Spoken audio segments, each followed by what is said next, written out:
Hello, my dear children. Are you ready for another story? Okay, are we ready? I've got a little friend with me, my little birdie.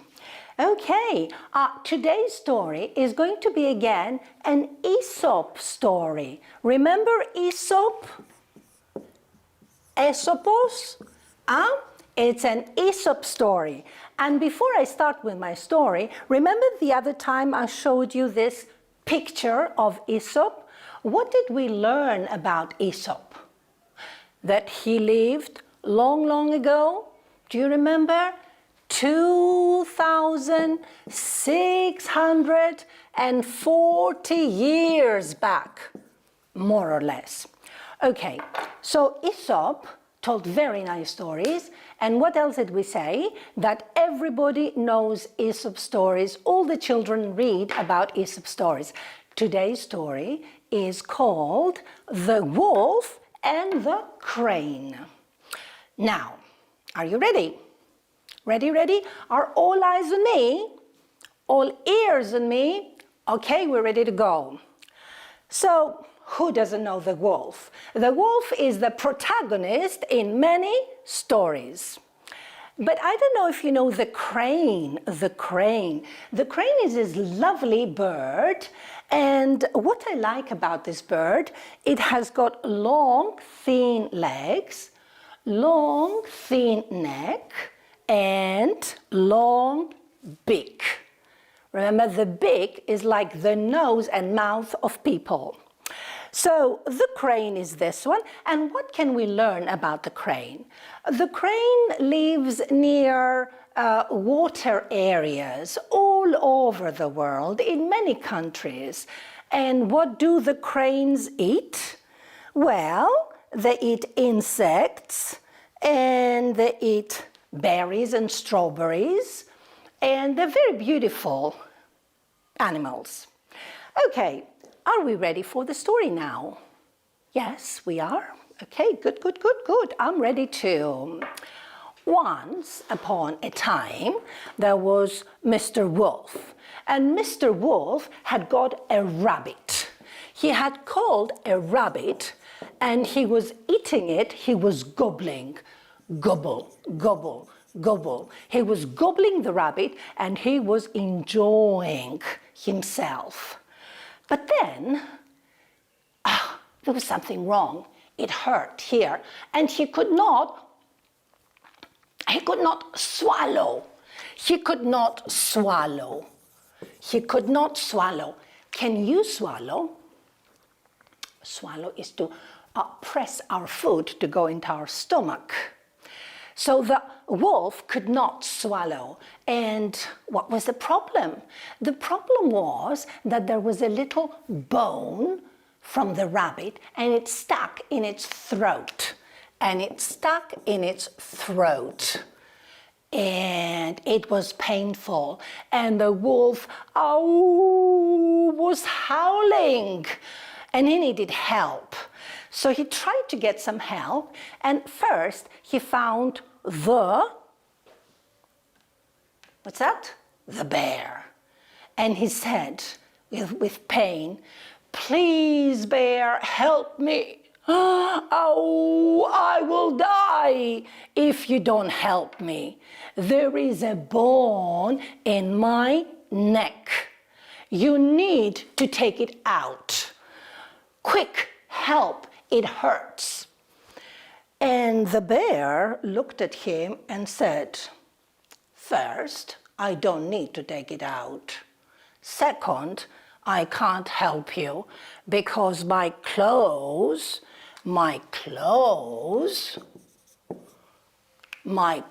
are very sharp.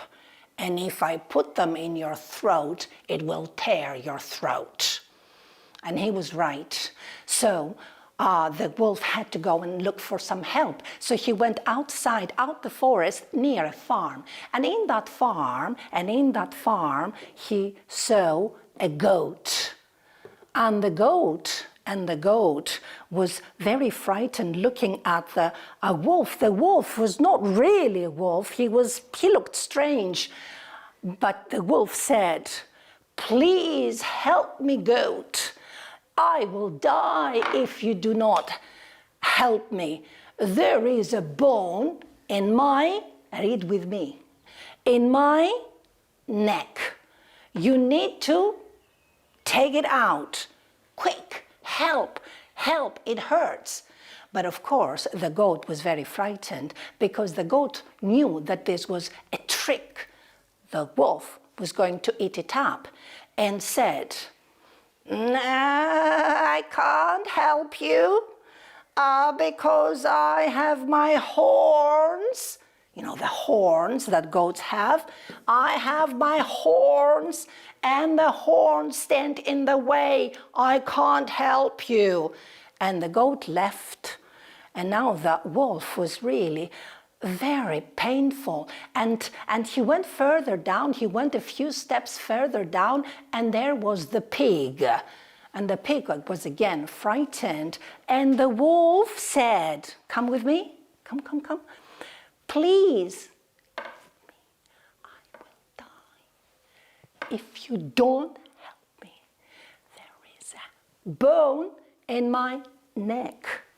You need to take it out. Quick, help, it hurts." Now, which animal? Which animal? It's the pig.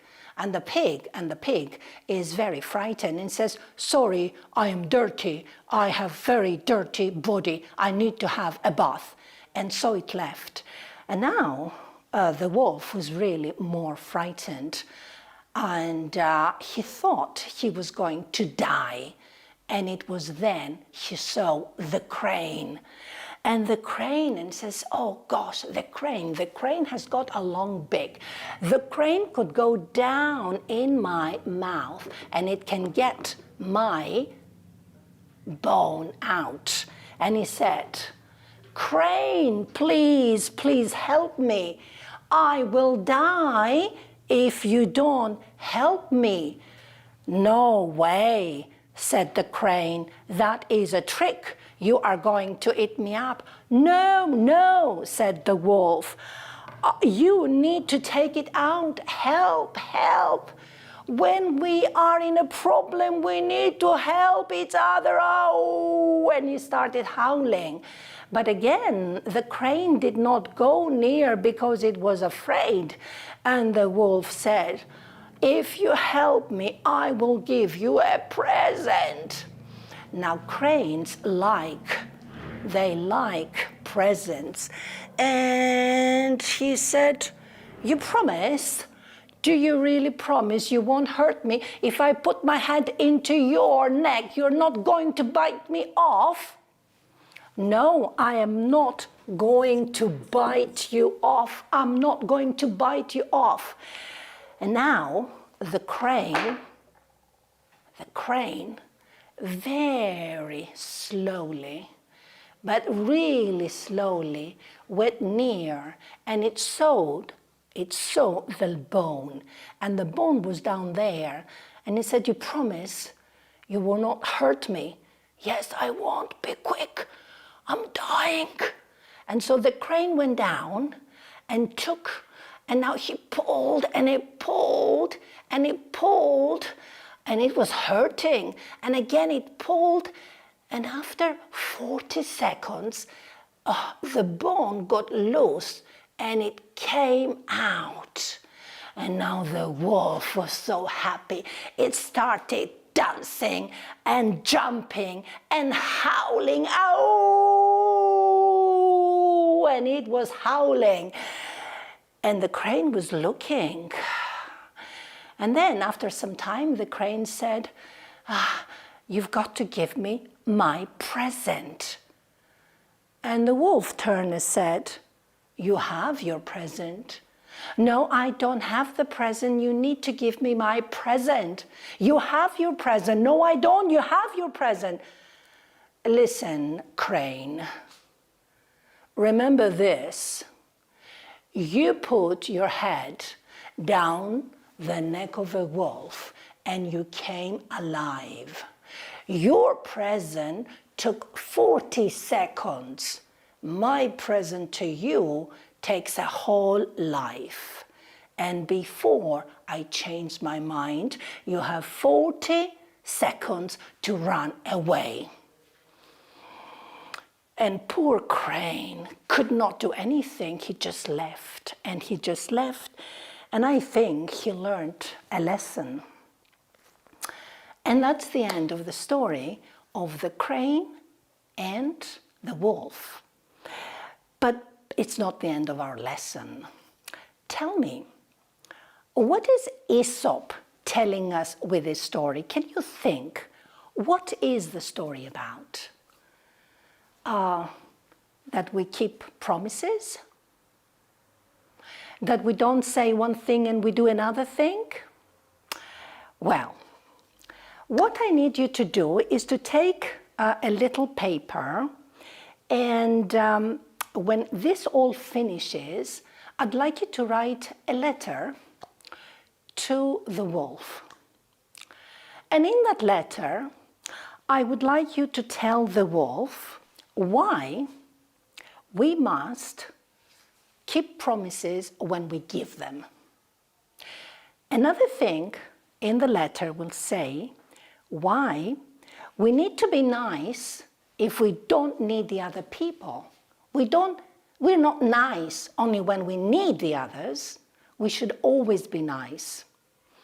And also tell the wolf that it's not good to lie. And I'm going to tell you what most people do, just to help you. You know why most people do good things and are kind to other people? It's because they feel better and they sleep better at night, because they don't have much to worry about. Another reason why most people are good at kind is because they know that if they need any help, they're going to get this help. So they're not good only when they need help.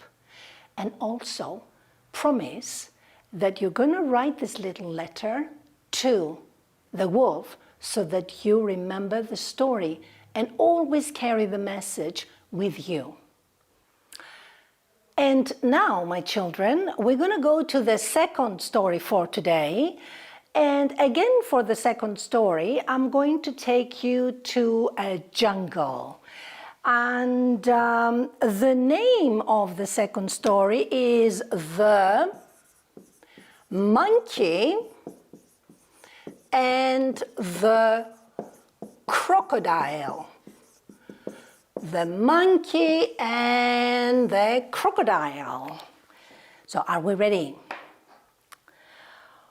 Once upon a time, in a beautiful jungle,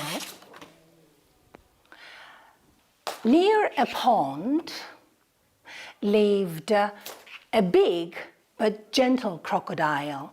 And crocodiles are not supposed to be friendly, but this crocodile was very gentle. And every morning he would swim in the pond. And at the end of the pond there were long, big trees. And in one of that tree lived a monkey.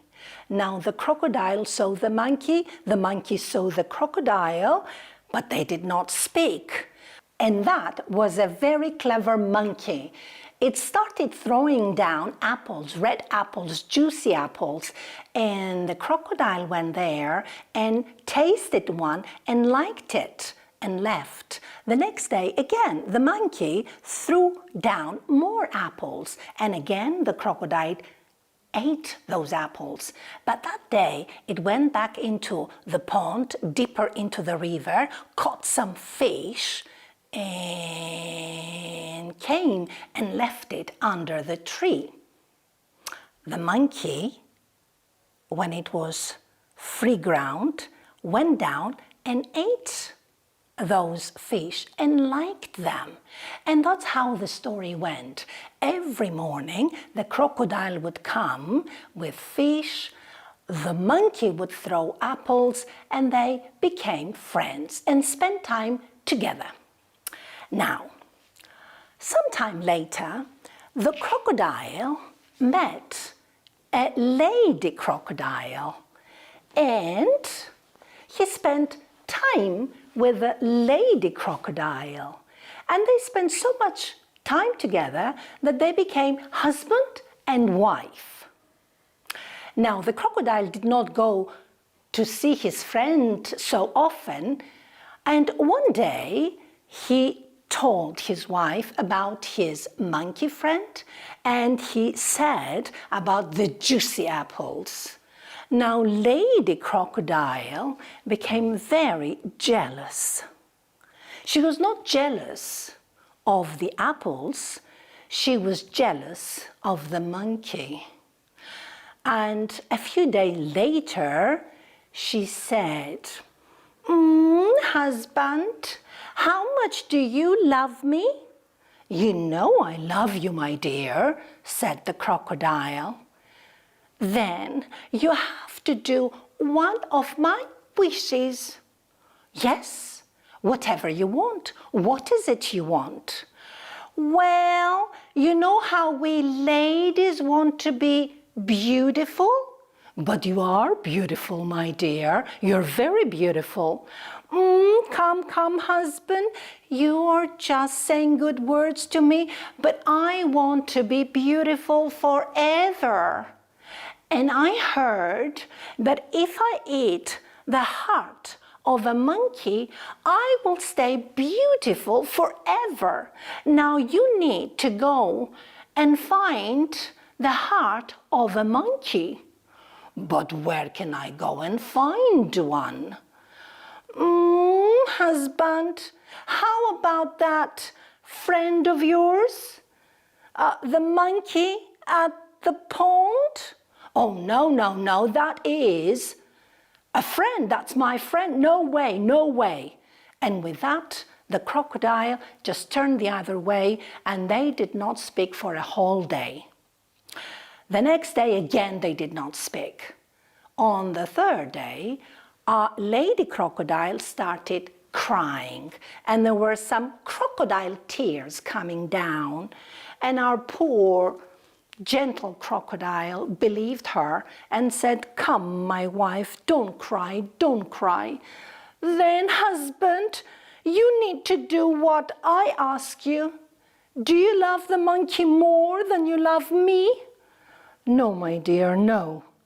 "Then you need to bring me the heart of a monkey."